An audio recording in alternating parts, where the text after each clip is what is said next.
Anyways, let's move on to some climate change news. And indeed, this is right. It's mountains kind of behind my house, not directly behind my house, but close to me. The Bobcat Fire. Monrovia residents warned of potential evacuations as 8,553 acre brush fire rages in Angeles National Forest. This is updated 4 minutes ago. The U.S. Forest Service estimates the fire will not be fully contained until October 15th. Holy moly.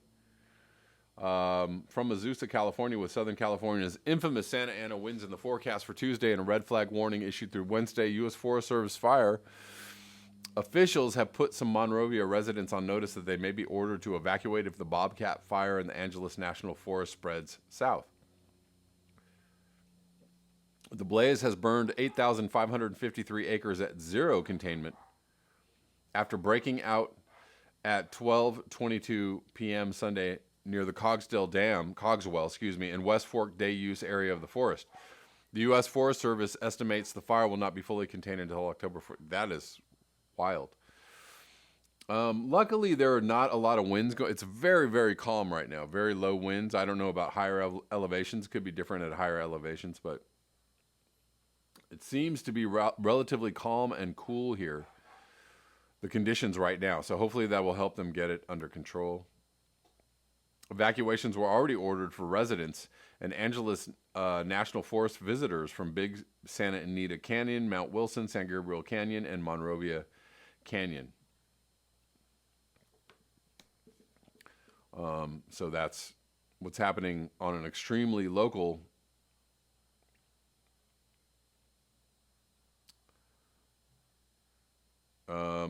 missed this on the political side, but something that this is just a graph everybody should be aware of. Here's one graph everyone should see on Labor Day. This is from David Sirota's Substack. Oh, thought you were going to take me there, but maybe not. Anyways, you guys can see this.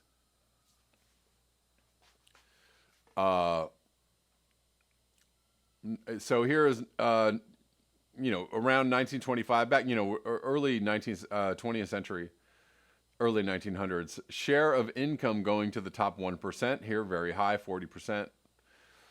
Union membership all the way down here, right? And then in the 40s, 50s, after FDR and all kinds of, socialist programs were put in place, or semi-socialist programs were put in place. Here's union membership and income, were much more closely linked and tied together. And then it starts to kind of fall away, all the way back down to about where it was in the beginning. Here we are in 2020. And here we are, the oligarchs, not only at the top, but probably above the top of where it was at one point in time when income inequality was at its highest. It is now at its highest. That would be today.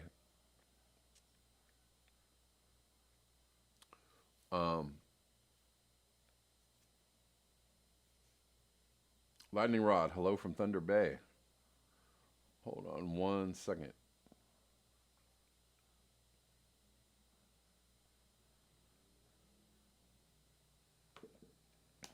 Sorry for that break in fire coverage, but moving back to fire coverage, iconic Yosemite landmarks look absolutely apocalyptic as wildfires approach. This is from yesterday from the Huffington Post. The creek fire is raging to the park south, burning 135,000 acres in California with zero containment. So something like 2 million acres have burned or are burning in California. Parts of Yosemite National Park are under advisory for a possible evacuation as a massive creek fire rages to the south. The wildfire has burned nearly 135,000 acres in California so far, with zero containment as of Monday evening, leading to numerous evacuations in rural portions of Fresno and Madera counties, including several outdoor recreation areas. In some cases, those trapped by the encroaching blaze have been airlifted out by National Guard helicopters. It's not clear how many people have been evacuated or if any structures have been damaged, but thousands of homes and other buildings are under threat. Yosemite remained open to those with reservations as of Monday, but park officials warn that air quality varies and visibility is limited. So here are some pictures of Yosemite. Views of wildfire from Sentinel Dome yesterday.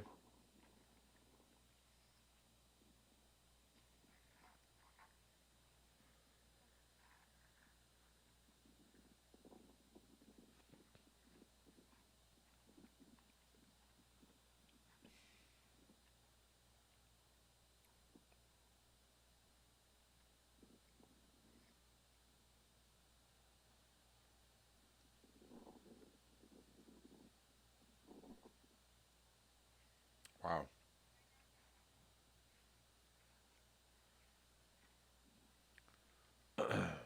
Crazy.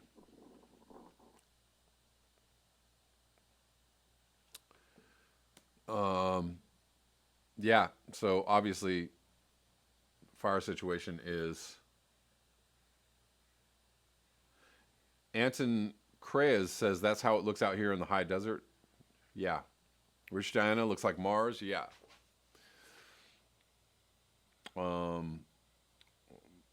Mostly everyone in California is experiencing some kind of form of that landscape, or that the skies are looking very frightening.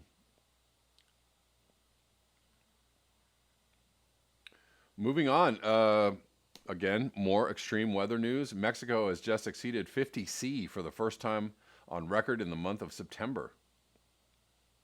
50.1 C was recorded in Mexicali in the north of Mexico on September 6th, 2020. This is yet another national record. Only days after the previous September record was broken. Wow. That is something like 122, close to 123 degrees Fahrenheit. And on it goes. On it continues.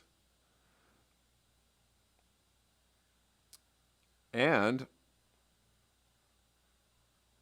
in weather whiplash news, this is from today. It's snowing in the Rocky Mountains. 5 to 16 inches of snow forecasted. It's still summer, but the snow is flying in the west. The photo above is from Bridger Bowl outside Bozeman, Montana. This is from yesterday evening. That is absolutely insane. That is an insane amount of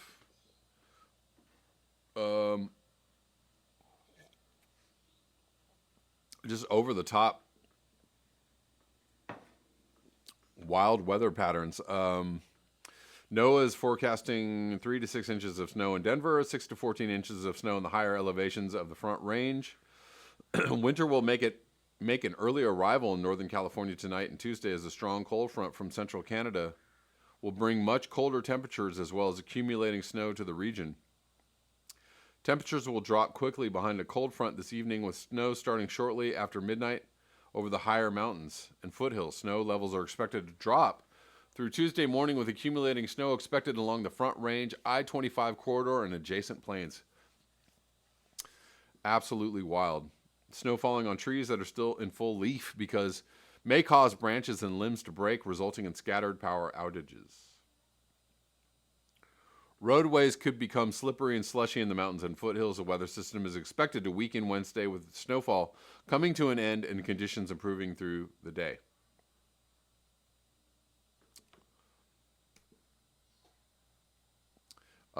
Give me 1 second, guys.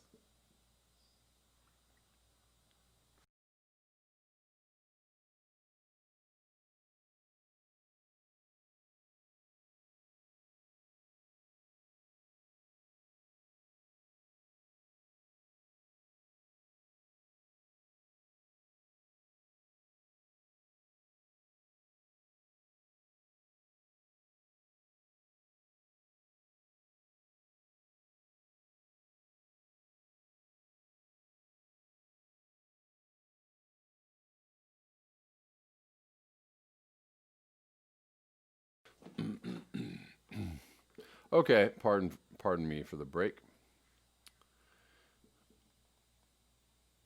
Just don't need to cut off my brain or my head, and me brain. Uh, Moving on, more extreme weather. Golly, I wonder what it could be. This is from Extinction Rebellion, or yet another Extinction Rebellion Twitter site, but maybe this is in Africa. Or is this the Extinction Rebellion site? I don't even know. I can't tell. There are quite a few. Anyways, Senegal has 3 rainy season months of rain in one day. So what they get in 3 months during the rainy season, they got in one day. A climate disaster. It's not even being reported widely. So here you're seeing this. This is from September 7th, which is yesterday.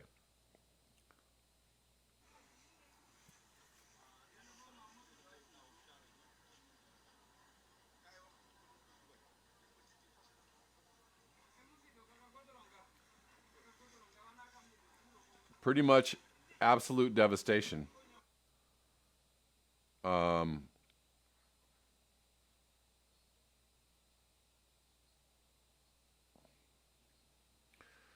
so yeah, it just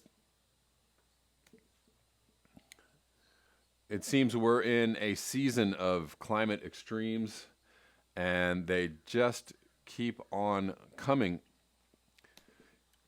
This is from Emily Atkin, who actually writes a newsletter and does a podcast called Heated for people who are pissed off about climate crisis. She's also an equal opportunity garbage collector. So there you go. So she tweeted this. Actually, I'm going to read this article by her. This is from heated.world. I guess this is her.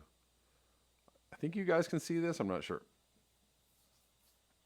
Hold on one second. I guess you are seeing that. My bad. This is called Nothing to See Here, folks. News outlets continue to ignore climate change in articles about California's record-breaking weather. Right? So that is happening. Right? Oh my God, this crazy weather. What could it be? They don't even ask that question if you're watching like the television. And they're talking about oh my God, we went from, that is just absolutely wild, right? Nobody's going to say, could it be? Maybe very briefly on MSNBC or CNN, they might go, well, this looks like climate change, but mostly they're not doing that. Mostly they're just like, wow, this is rather strange. This long weekend was literal hell for millions millions in the American West.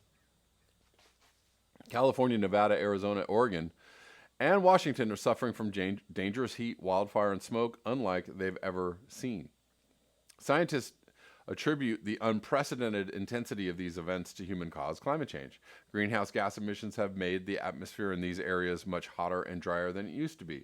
We're living in a fundamentally climate-altered world, MIT Technology Review noted last month, citing a multitude of peer-reviewed research about how climate change exacerbates extreme heat and wildfire. These so-called compound climate events are only predicted to get worse if greenhouse gas emissions continue unabated. Every American should be aware of these basic scientific facts when reading about the devastation of this weekend's record-breaking extreme weather. But most of the major newspaper stories about the Labor Day weekend from hell don't contain any climate-related information. Why? I think we all know why. Why? Because they don't want anybody to figure it out. They don't want people to know. They don't want people to realize it, even though, so many people already do. Right? So many people are unwilling to talk about this on my social media feeds. But, people continually, post a picture here and there of extreme heat or wildfire or the weird-looking sun, and they're like, yeah, this is, we're in a bad place, right? Obviously, they know why and they know what's going on, but like Are people discussing this openly? Are people discussing, oh, what should we be doing? How should we be changing ourselves? How should we be changing our entire society to cope with this problem? Are they doing that? They are not. They just continue on with like, well, anyways, how about that new Netflix show? Oh. Anyways, I went shopping and got these really cool things. Yeah. Scientists attribute the... did I read this already? Yes. Every American should be aware of these basic facts when reading about the devastation of this weekend's record-breaking extreme weather. Okay, 3 major newspaper stories, 0 climate mentions. Section A, page 12 of today's New York Times contains a big story about the unprecedented weather pummeling California. Titled, Extreme Heat Turns State into a Furnace. Apparently I can't read today. The piece contains more than 1,700 words of devastating detail about how heat, fire, and toxic air are affecting people in the state. But none of those details were about why things are getting so bad. None of those words were climate change. The Associated Press's article today is similar, titled Scorched Earth, Record 2 Million Acres Burn in California. It contains 1,100 words about the weather's unprecedented nature. It lists several different record-breaking data points and quotes state officials saying how unnerving it is to have broken these records so early in the wildfire season. And yet, this article, which will be republished this morning in newspapers across the country, also does not mention the reason why these records might be happening. Again, this is on purpose. This is strategic. This is intentional. The Washington Post also has an article about unprecedented climate change-fueled extreme weather on its front page this morning, but it doesn't mention climate change's role. It's about how 50 hikers are trapped inside a shelter within a rapidly growing 130-acre wildfire, unable to be rescued. This is one of the largest and most dangerous fires in the history of Fresno County, the local fire chief said. I don't think everyone understands that. Newspapers often ignore basic climate science and extreme weather stories. Of course they do. News outlets like the Times, the Post, and the AP have climate reporting teams. That's because news organizations are owned by corporations, and corporations all want everything to continue exactly how they're continuing. They don't want any interruptions, and they don't want any stock declines, and they don't want anybody to be really scared about this. They don't want people changing their lives. They don't want people to stop shopping. They don't want people to stop consuming. They don't want people to get off the grid. They want everything to continue going. That's why these stories don't say anything. Again, one more time for the people in the back, the conspiracy is not that climate change is a hoax. The conspiracy is that it's much, much worse than they are willing to let on, because they want everything to continue the way it continues. And, you know, they want everybody to feel, totally fine about it. It's fine. We're not doing anything. This is all happening because of the sun or volcanoes in the ocean or because of the magnetic poles shifting or whatever it is, because they want you to just continue feeling fine about destroying the earth. And you should not feel fine about that. You should feel very, very bad about that. You should feel very, very guilty. You should sit in a corner and think very deeply about this for a moment every day. These teams all publish important stories about how the climate crisis fuels extreme weather across the country. The Times, in particular, has increased its climate coverage substantially in the last few years, according to data from the University of California, Boulder, California. You know where that is. But these stories are, for the most part, standalone stories. The facts contained within them are not often integrated into daily coverage of extreme weather events. When climate-fueled extreme weather happens, when people are most likely to pay attention to climate-related news, climate reporters are usually not the ones assigned to cover the story. Of course they aren't. General assignment or local area reporters are, and they are edited by non-climate editors. This isn't always the case. At the Post, for example, the Capital Weather Gang often covers extreme weather in cities, the climate reasons behind it. The piece they did yesterday on California's wildfires ends with these 2 succinct paragraphs. Studies show human-caused climate change is tilting the odds in favor of more frequent severe and longer-lasting heat waves, as well as larger wildfires throughout large parts of the West. Research published last month, for example, shows climate change is tied to more frequent occurrences of extreme fire risk days in parts of California during the fall. Meteorologists define the fall as beginning in September 1st. Some recent climate studies have shown that extreme heat events in parts of the world would most likely not have occurred were it not for human-caused increase in greenhouse gases, such as carbon dioxide from the burning of oil and gas for energy. But this is the exception, not the rule. For the most part, mainstream news outlets still aren't integrating basic climate science facts in their stories about record-breaking extreme weather. This extends beyond newspapers and beyond heat waves and wildfires. This is a tweet from Jamie Henn. ABC, CBS, and NBC did 50 news segments on Hurricane Laura without mentioning climate change once. Imagine that. We've gathered over 20,000 signatures on this petition calling on them to end climate silence. Join us. We'll be taking the next step soon. Segments that did not mention climate change, 50. Segments that did mention climate change, big fat 0. A continued abdication of journalistic responsibility. The repeated and prolonged prolonged failure of mainstream news outlets to include basic climate science facts and extreme weather coverage is an abdication of their core responsibility to give citizens the information they need to make informed decisions about how to solve society's biggest problems. Yes. Here is the problem, though. They're not doing that about almost anything, right? Because an informed citizenry would want things to change for the better. They do not want things to change for the better. They want to continue polluting the planet for profit. That is the basic equation at play here. And so, therefore, you are not going to get the information that you need to make an informed decision, whether it be at the ballot box or not. Again, this is by design. Human-caused climate change is modern society's biggest problem. Its scope and threat to human life and prosperity are unmatched.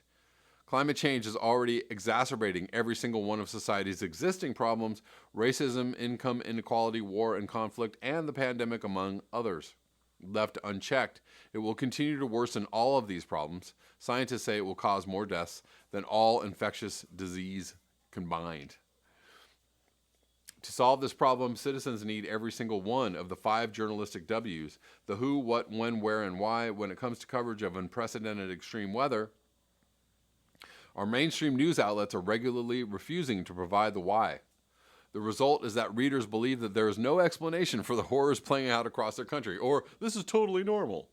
The climate is always changing. Yeah. The result is that readers believe that there is no explanation for the horrors playing out across their country, and the devastation they are reading about is simply nature taking its course. This is an objective scientific falsehood. It's worth asking why our most venerated truth-tellers continue to perpetuate it. Well, why are they venerated truth-tellers when they don't tell the truth about pretty much everything? And many people know this, but then we're propagandized every day. Believe science, or believe, false news, fake news, and fact checkers, and blah. Right? So you actually have to propagandize people into believing your sources of information in order for them to believe the sources of information. And then you have a whole lobotomized population of the country that believes the information they're given because they're guilted or coerced, or they're told, if you don't believe this information, you're a conspiracy theorist. Right? Do you see the level? Do you see the level of mind screwing that's going on? We have 169 watching, 67 likes. Please like up the video, guys. Thank you. And if you're new, please subscribe.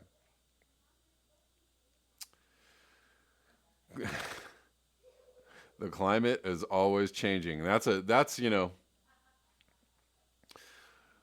one that gets thrown around all the time. I see, when I see that in social media, I try not to just have an instantaneous head explosion and just, whatever, respond with just a string of expletives, right? That, like, I don't even need to give these people information. I just need to give them a string of expletives, and tell them what horrible human beings they are. But it wouldn't matter anyways. It wouldn't matter anyways because they insist on continuing to be horrible human beings, or at least uninformed dolts. Yes, TCR Galaxy, the level to which we are WASF UBAR or WASFUBAR is astonishing indeed.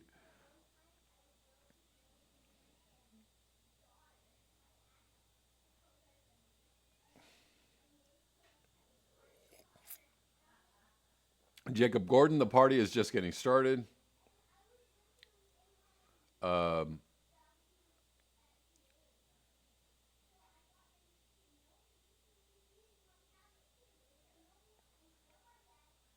Silver A says, I think things will disintegrate pretty quickly, as in next year. Possible. Keith Hayes, truth tellers are burned at stakes, or imprisoned, or run out of the country, or smeared, or killed. All of the above. Right? Yes, exactly. When people tell the truth, the first thing they do is try to kill the messenger, or shoot the messenger, as the saying goes. That's the first thing that people do. Oh my God! How dare you tell me these truths? You're mean. You're so mean when you tell me the truth. Will you stop that? Keith Hayes, an informed citizenship would defeat the pandemic and institute universal health care and a real solution to climate change. We're not even talking about Green New Deals. A real deal Green New Deal. How about that? The real deal Green New Deal. How's that for catchy? You like that one? Hashtag real deal Green New Deal.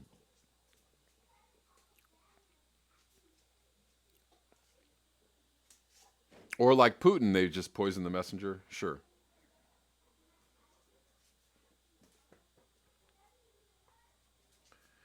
Let's, I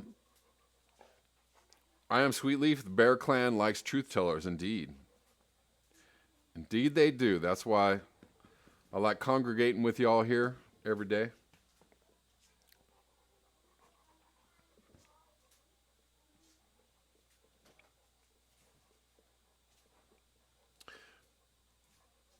Let's move on to one or two more things I want to cover today.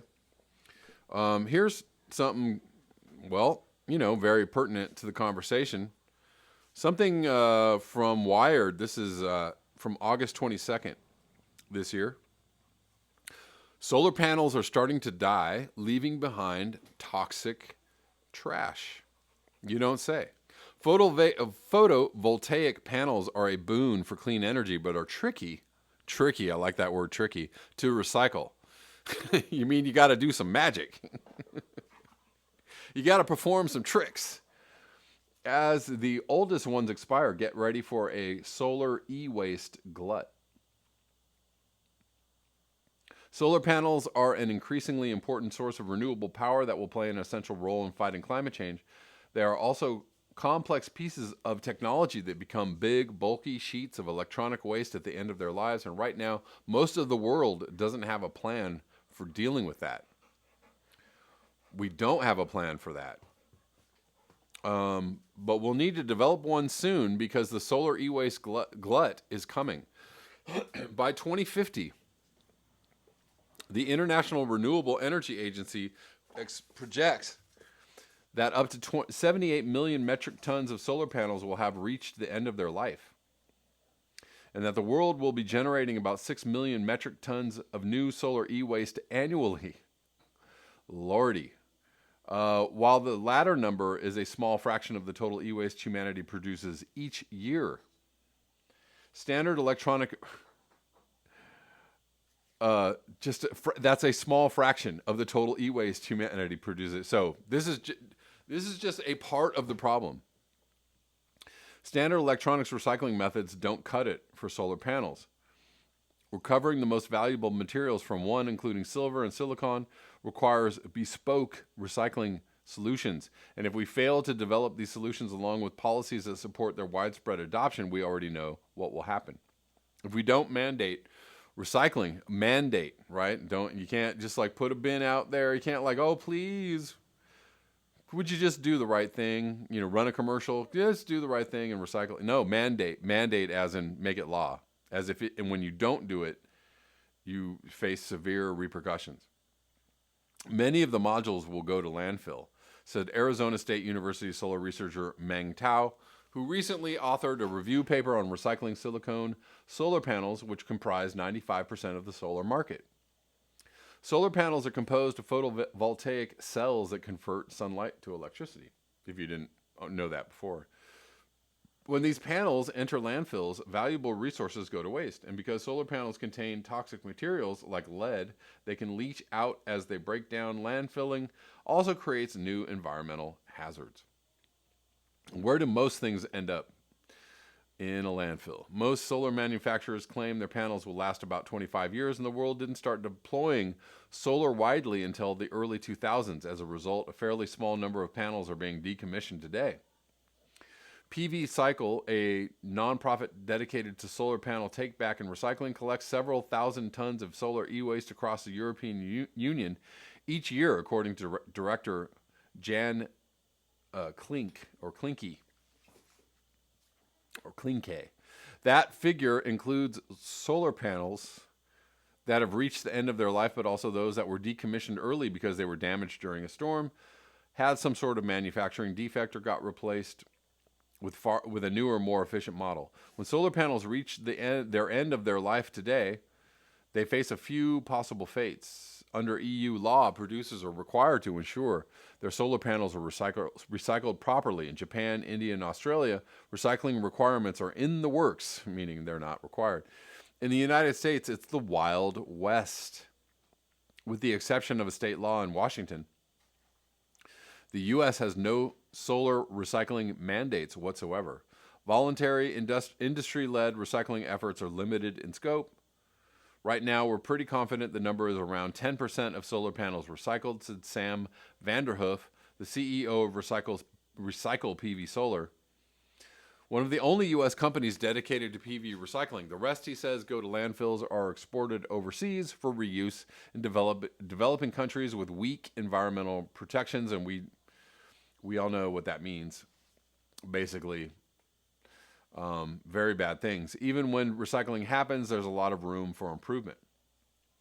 A solar panel is essentially an electronic sandwich. The filling is a thin layer of crystalline silicone cells, which are insulated and protected from the elements on both sides by sheets of polymers and glass. It's all held together in an aluminum frame. On the back of the panel, a junction box contains copper wiring that channels electricity away as it's being generated. At a typical e-waste facility, this high-tech sandwich will be treated crudely. Recyclers often take off the panel's frame and its junction box to recover the aluminum and copper, then shred the rest of the module, including the glass, polymers, and silicone cells, which get coated in a silver electrode